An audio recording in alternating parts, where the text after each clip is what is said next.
And in this, we're going to look at more critical evaluation. So we're breaking down the poem much like we did that last one.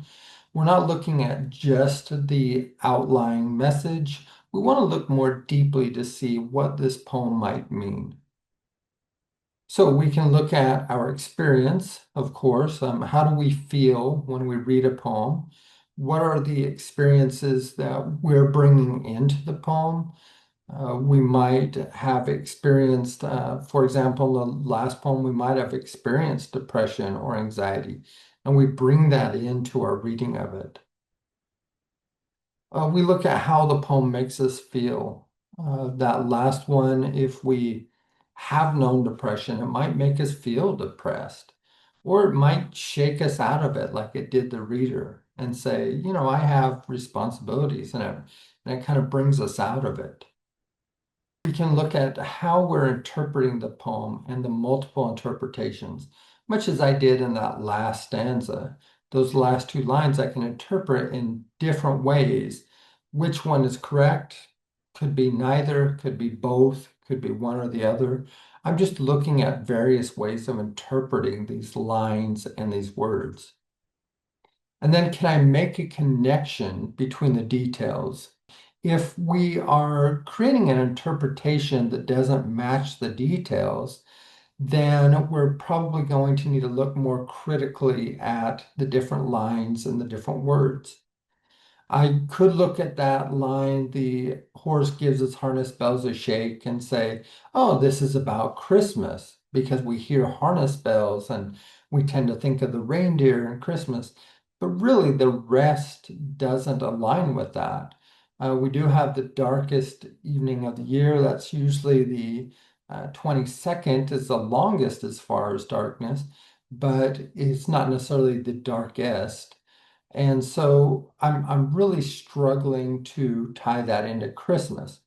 So instead, I want to look at what are the common elements that I see in order to interpret or create that message. And then we can evaluate the poem. We can say, is it effective in what it's trying to do? Is that we look at the rhyme and we look at that meter. Why is he using iambic tetrameter? I would say that that could be, he's creating a cadence. And again, it might be part of that mantra. It might be that I've lost all of this creativity or vitality in life, and things just to seem, to be in this rut or this structure that is unyielding. So I can't seem to break out of it. Okay, so that might be why he chose to use that form for the poem. And then how is the poem connecting to the reader? How effective is it? Are you feeling things that you feel that the poet intended?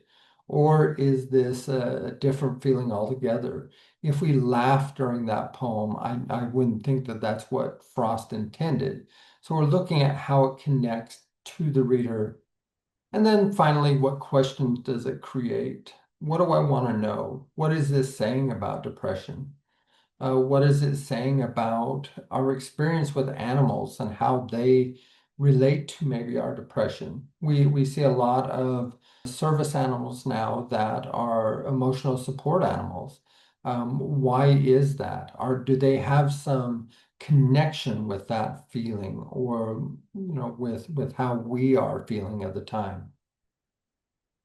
And what is the importance of the poem? Is this an important poem? Is this something that should be famous? I would think so. I think it relates to a lot of people at different times in their lives. And so we could say, yeah, this would be an important poem to maybe keep and teach when you all become literature teachers someday.